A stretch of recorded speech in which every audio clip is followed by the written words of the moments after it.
Hey everyone, my name is David Dunbar, or the Theme Park Evangelist. You just watched a very small portion of Universal's Mardi Gras parade back last year. As hard to believe as it is, it has already been a year since last year's Mardi Gras parade. So the whole purpose of that introduction was just to give you guys a small taste of what Mardi Gras is like at Universal. As I was mentioning on my Facebook page this morning, I was trying to contemplate, like, what was I going to talk about tonight for a live stream? And then I thought about it, and I was like, well, I'm already going to be talking about Splash Mountain, unfortunately, disappearing into the void as of the end of the month. But also, I was like, well, I don't want to do that until next week because that way it'll be just before the end of the month when Splash Mountain goes away. So I've decided that, like, well, Mardi Gras is literally just around the corner. So let's take this opportunity to discuss the fact that Mardi Gras will be coming to Universal Orlando Resort again in just a couple of weeks. So, first of all, one of the few things that I absolutely love to do whenever I go to Universal Orlando Resort is go and watch their parade. And you kind of got a small taste of it. And that's just the beginning. The best part of the entire parade is the fact that not only are there employees on the parade floats, but there are also select guests as well as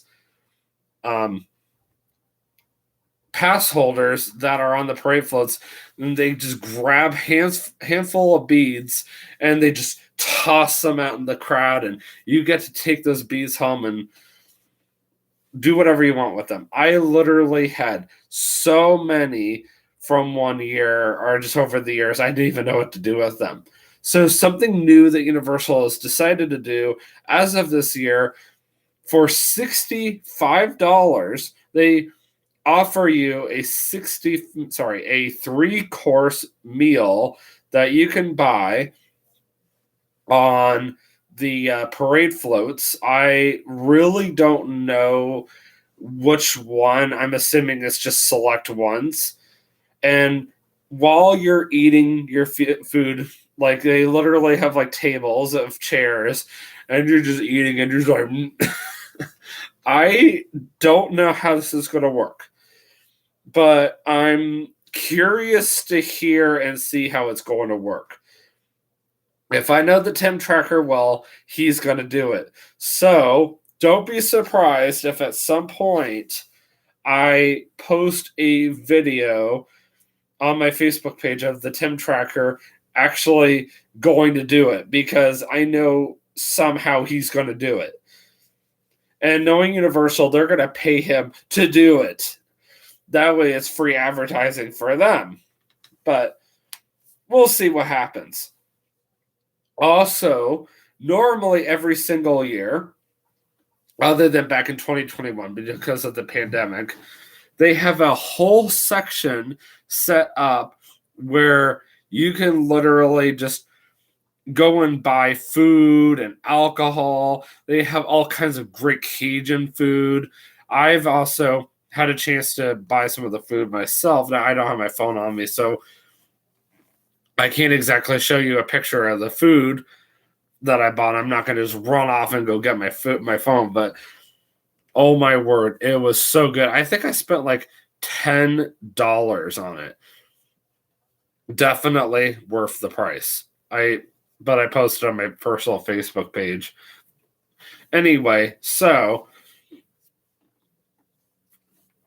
and that's just the beginning. And I'm not mistaken, a couple of years ago, they start offering this wristband where you can literally just show the wristband and you can eat as much as you want and walk around and just enjoy all the different foods that they have to offer in Universal. Now, Mardi Gras is only available at Universal Studios Florida, and they also have the characters walking around the park doing like meet and greets or whatever. Like you get to interact with those characters. So the same kind of ones you just saw, the police officers on the motorcycles, they only come out during the parade. And what the parade does is it starts out in that same exact section. It goes through the entire park, and it loops back around over by Mel's Drive-In and Transformers and goes back out that same exact gate. So the best place to stand is over by Mel's Drive-In and Transformers. If you're a pass holder, there's a designated pass holder parade spot you get to go stand at, and only pass holders can be over there, as cool as that is. I got to stand over in that pass holder spot just a couple of times. I think TJ and I both did. But that's besides the point. Also, another thing that I had mentioned on my Facebook page is the fact that there are concerts. If you watch my vlog back on Friday morning, I mentioned a lot of the different concerts that I have seen at Universal's Mardi Gras, such as Foreigner back in 2017. I had just also seen Beach Boys just a couple of days prior. And that same exact year, not even too much, well, actually, basically, how should I put this? In 2017, the weekend that I saw Beach Boys, I had also seen Billy Joel, and then I turned around and I came back on St. Patrick's Day, and I turned around and I saw Foreigner. And in 2016, on March 26th, 3 days after my dad's birthday, I saw REO Speedwagon. So basically a year earlier. And that was just before I got my Ruby Red Ford Focus, as cool as that is. And that's just a small handful of the bands that I have seen. And there were a couple of others that I was trying to mention on Friday, but I couldn't even remember them. Fits and the Tantrums was one of those bands that I was planning on seeing, but I never got to, and that's also includes Andy Grammer. I had planned on seeing him, never got to. How unfortunate. Earth, Wind, Fire, same thing.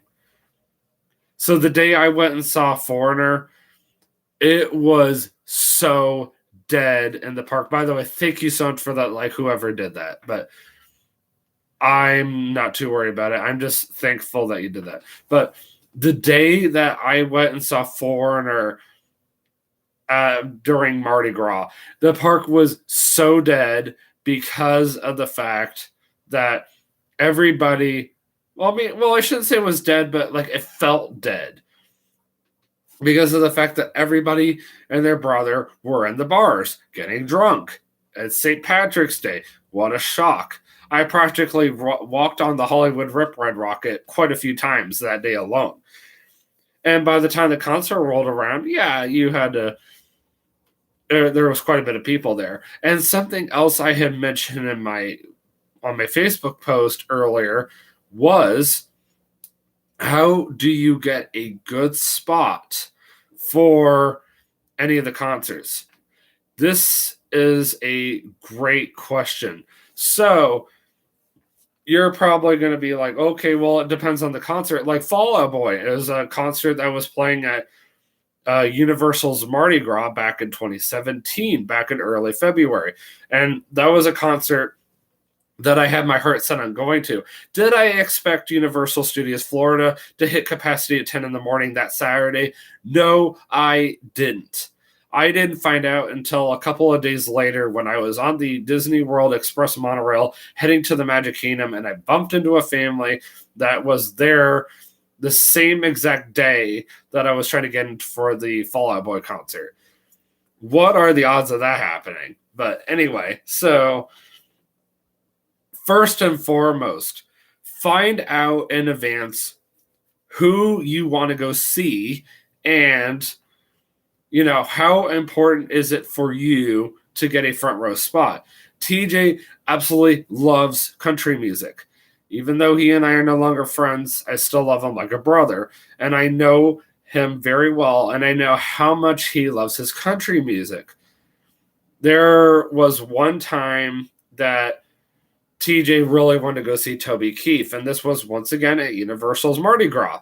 So TJ decided, I'm going to get to the Universal City Music Plaza stage, whatever you want to call it, Universal Studios Music Plaza stage, about an hour early. Hour early is usually the average time you want to get to the stage to get a good spot. However, front row, there have been people waiting for front row right at park opening. And those are very, very dedicated people that have no intention of doing anything else that day but seeing their favorite people or their favorite concert, whatever, front row. They want to have the best interaction possible with that group. So I'm not really surprised, but TJ was so fortunate. He came to this Toby Keith concert having no intention of having front row whatsoever. And TJ's, jamming it out, and he's probably about halfway to the stage, and I think he gave me a good idea. He even gave me the visual and all that. And I was like, well, that's a pretty good spot. He said this drunk guy just literally walks over and just pushes him. He falls on the ground. Security saw the whole thing. They were like, dude, we are so sorry. We already threw the guy out. Would you like to have front row? And he was like, yes.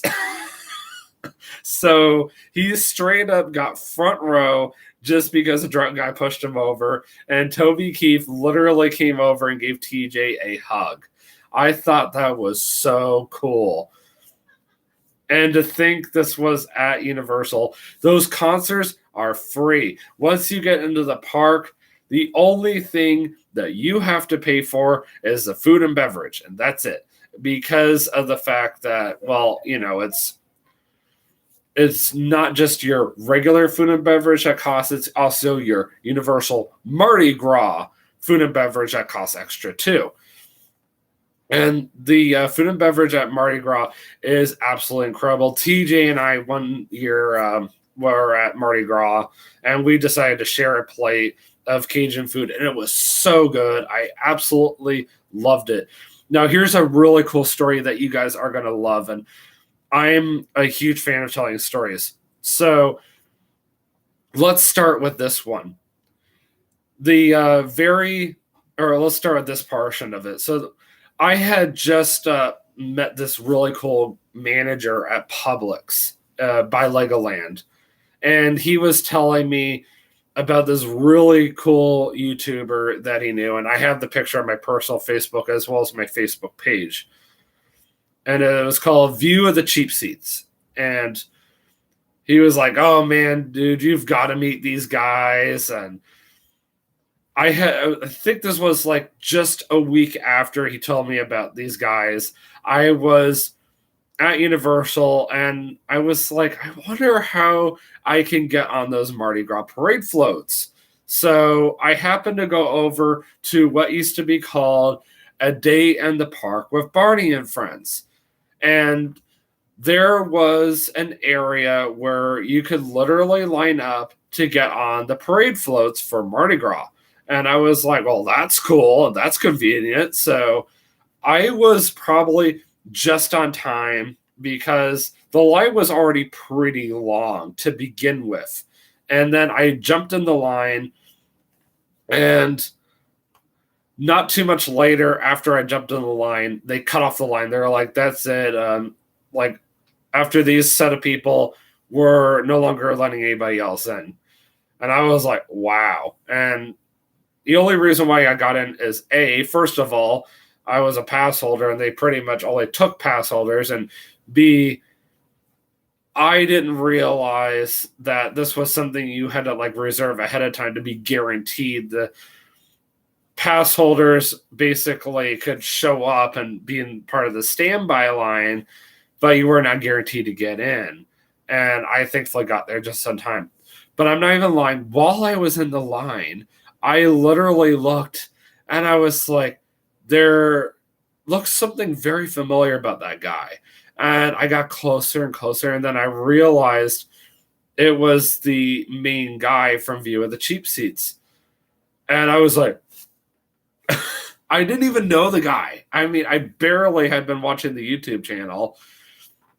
So I got closer, and as soon as I got in there, I approached him, and I was like, are you a View of the Cheap Seats? Obviously, because he had the t-shirt and the whole 9 yards. And he was like, yeah. And I actually got a picture of a very good picture. And I was wearing my Hufflepuff t-shirt at the time. I mean, the day I met the Tim Tracker was way cooler, but still, I was very impressed that I had that opportunity to meet the main guy from View of the Cheap Seats. So, you know, I'm staying around waiting, and next thing I know, they basically kept us maybe 10, 15 minutes, and they were like, okay, so we're going to take you guys backstage. No cameras or anything allowed. So they took us behind the gates that you just literally saw at the very beginning of the vlog, and they took us into a giant warehouse, and that is where they keep all their parade floats for their Universal Superstar Parade that they show literally daily around the mid-afternoon, somewhere around there. I was like, well, that's kind of cool. It was kind of weird seeing everything go so motionless, but still cool. And they also had a bunch of Mardi Gras parade floats.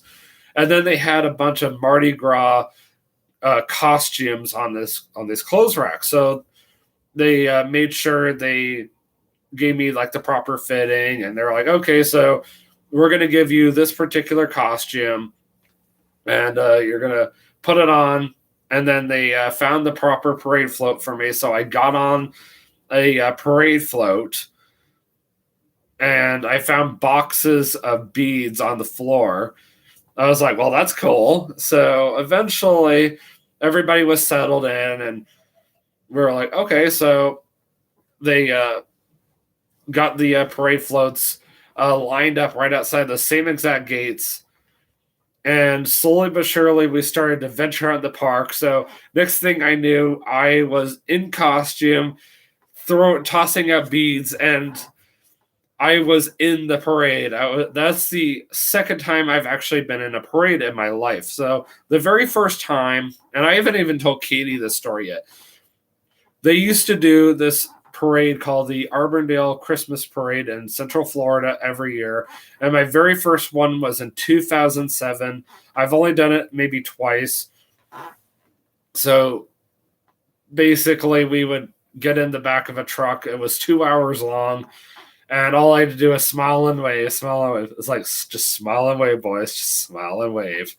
But this time, I actually got to be in a costume, standing, grabbing beads out of a box, and toss them out in the crowd. But there was one point where I was not paying attention, and I grabbed some beads, and I went. I was like, oh no, I hope I didn't hurt somebody. Oh my word, that would have been so bad. The parade maybe lasted 20, 30 minutes. It didn't seem that long at all. It seemed way shorter than 20 to 30 minutes. And it was just so weird passing by all these people. I think that's the very first time I had been in front of that many people. And I'm not the only one that's been in that same exact parade. The Tim Tracker's been in the same exact parade. And I've got around to telling my cousin Ryan not too much later. He's a manager at Universal. He's been bouncing from one project to the next. I'm not allowed to discuss what he's doing anymore because some of the stuff he's been doing has been very top secret. So just take my word for it. He's a manager for Universal. That's all you need to know. And he was like, dude, you were in the parades. Like, why didn't you ask me if I could help you out? I would have hooked you up on the alligator float. Not to mention, I wouldn't have had to reserve it.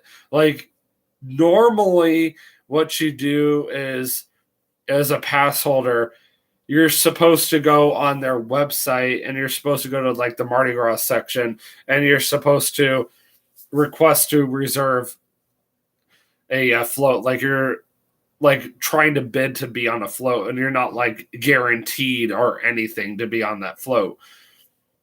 And as far as I know, I had done that, but I do remember showing up at Day in the Park with Barney and friends, and I had to be there by a specific time.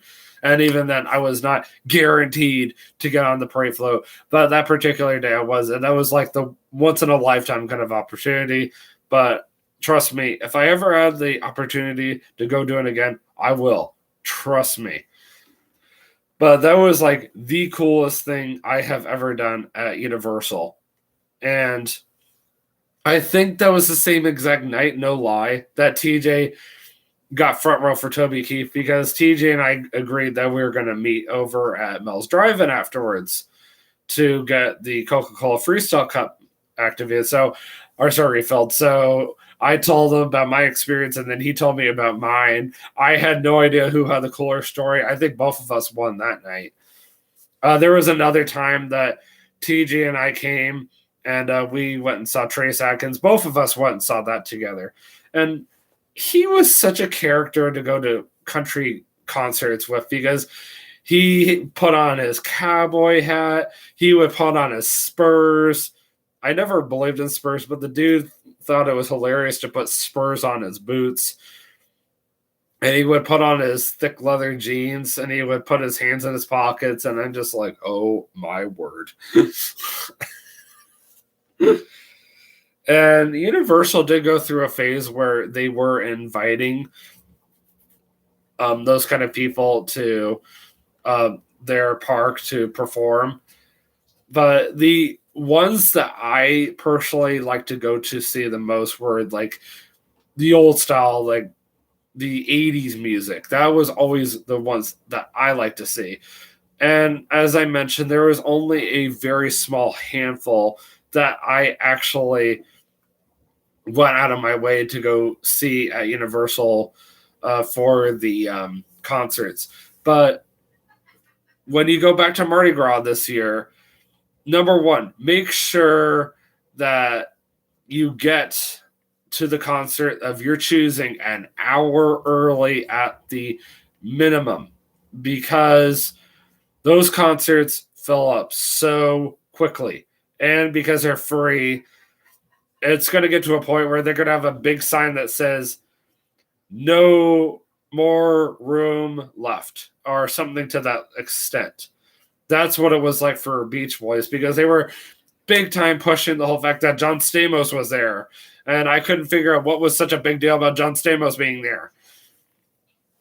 Also, if you're only there for Mardi Gras, make sure you get to Universal Studios Florida between 4 and 5. That's roughly around the time that Mardi Gras starts at Universal Studios Florida.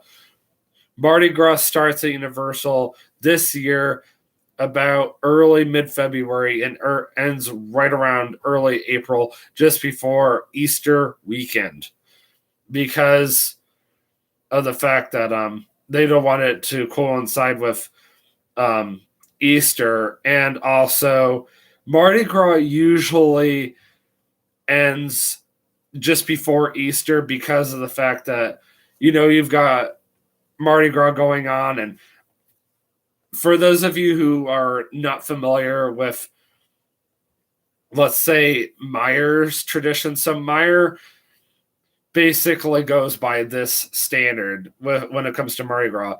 They come out with the Mardi Gras cakes about February, March, somewhere around there. And also, they come out with these super good donuts that you can't find anywhere else. They're only available here in the Midwest. And then just before Easter, so usually about late March, like right after St. Patrick's Day, they just disappear. And you might ask, why? And the answer is they want to get rid of it just before Lent. So Lent is a 40-day period that takes place right before Easter. So Mardi Gras at Universal usually lasts right until Easter, and then I'm aware that Universal follows, the secular portion of Easter, but at the same time, they're like, well, Easter is, a very special time. We don't want Easter and Mardi Gras to interfere with each other, because Easter, for Universal at least, is a time period where a lot of families just like to come to the parks and enjoy themselves. But normally for the world, that's the time when families like to go to church together. They like to eat their Easter dinner or whatever. When I was living in Central Florida, that was around the same exact time that I was volunteering over at Bach Tower Gardens. But that's another story for another time. But that's just my best educated guess or hypothesis on why Universal's Mardi Gras ends just before Easter, because I really don't 100% know. Universal has their reasons. And that's really all I got for you on that one.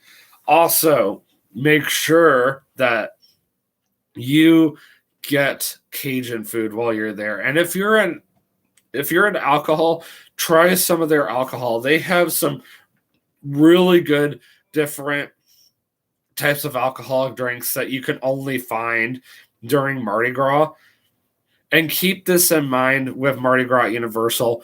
Mardi Gras at Universal is a family-friendly version.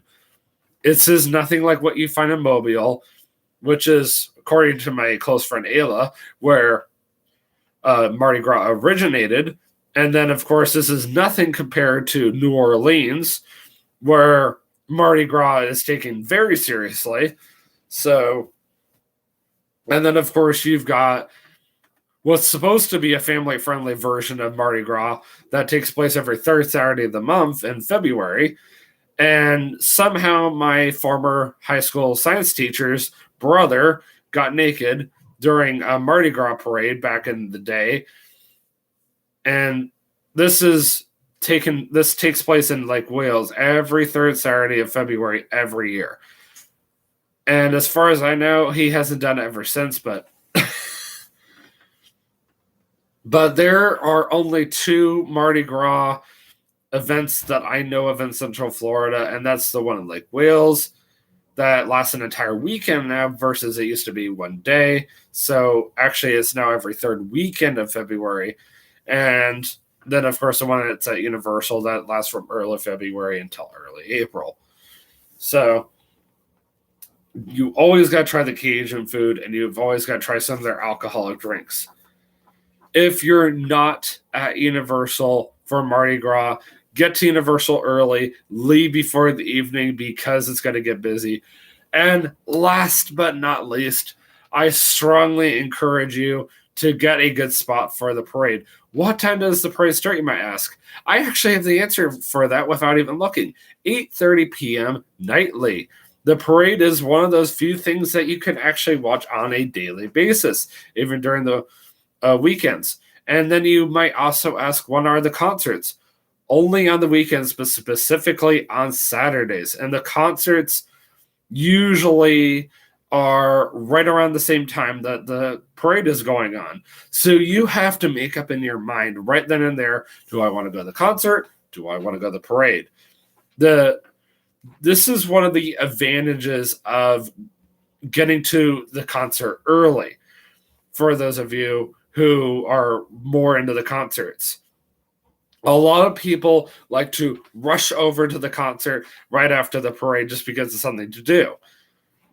And also, not that they've all got all the bees that they can carry or that they want. They're like, oh, there's a concert going on. Why not run over there? So if you're one of those people that likes to have your breathing space while you can, run over to the concert as early as you possibly can get. I would also strongly advise, if you really want front row and you don't want to worry about the 1,000+ people that are right behind you, get to the Universal Music City Plaza stage as early as possible, and make sure you bring someone with you so you can take turns holding the spot down so you can use the restroom and get something to eat and drink and all that fun stuff. But as far as the parade goes, my best advice for you at the parade, get to your spot that you would like between 7:30 and 8. Now, if you're a pass holder, you can literally get to the pass holder parade viewing area at 8 o'clock, and you'll be fine. But if you're just a regular guest that's just okay with, or that really wants to get that really good spot, I would get to your spot about 7:38. And the sooner you can get to it, the better. So 7:30 at the absolute earliest, 8 o'clock at the absolute latest. I wouldn't go any later.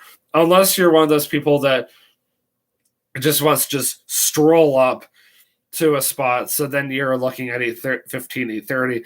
Or you're like me and you've seen the parade enough times and you just happen to be at Universal Studios Florida the same exact day.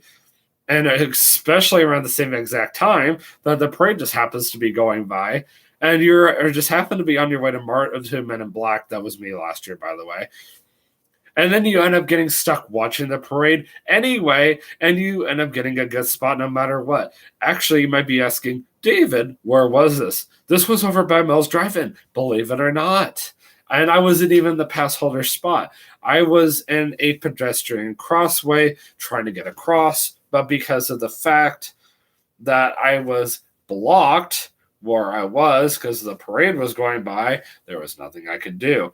I literally got on Men in Black with a minute to spare.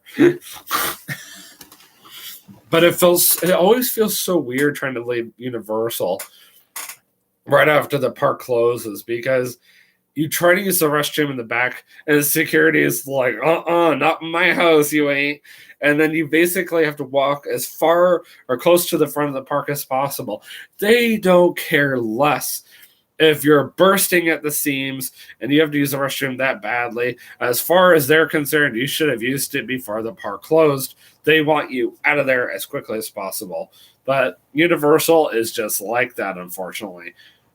I learned the hard way one time when I was there, not even during Mardi Gras, and my friends from Ontario, Canada, really wanted a last-minute butterbeer, but they got there just as the place closed.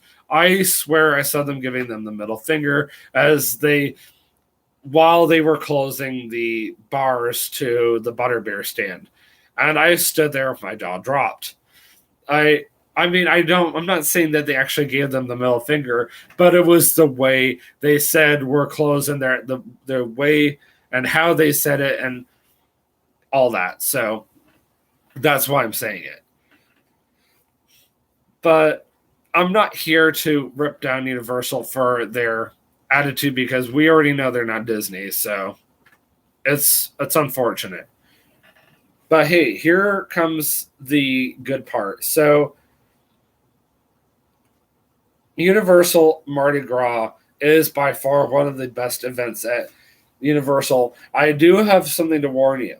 If you do not feel like trying to fight traffic, especially on a big concert night, I would strongly advise you, especially if you're not there for the concert, leave the park as soon as possible. There was that same exact night I was there last year. It was a Saturday, and there must have been a big concert going on. It might have been a Friday too, but still, I waited too long to leave the park. And the later that you leave the park, especially during Mardi Gras, the worse off you are because everybody is trying to get out of the parking garage at the same exact time. And that's not something that everybody wants to deal with. So unless you're planning on either A, leaving early enough to not deal with that, or B, you're planning on spending the next 2-3 hours hanging out in the City Walk, I would basically just try to get out of there as soon as possible or just deal with it. That's basically the advice I can give you. Well, that is pretty much everything that I can think about regarding Universal Orlando Resorts Mardi Gras. By far one of my favorite events at Universal every single year besides Rock the Universe. Definitely make sure you go this year. I won't be able to go this year because I'm not planning on going until the fall when they're getting ready for Halloween Horror Nights again, like I got to see last year. So that was kind of cool. So don't forget, next Sunday, for those of you who do not know, I'm going to be discussing, or for those of you who join late, I will be discussing Remembering Splash Mountain. As of January 31st, 2023, Splash Mountain is closing permanently. Disney World is beginning a huge transformation on Splash Mountain. They're going to be turning it into Tiana's Bayou Adventure. And Splash Mountain will reopen as that within the next 2 years. So if you really want to say goodbye to Splash Mountain, you have basically at this point, you have about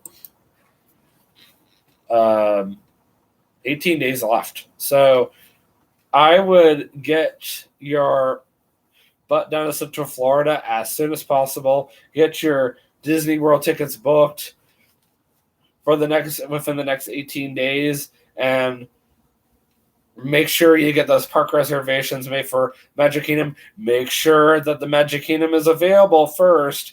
If you're a Disney World pass holder, you can go to the Magic Kingdom after 2 o'clock without making reservations now.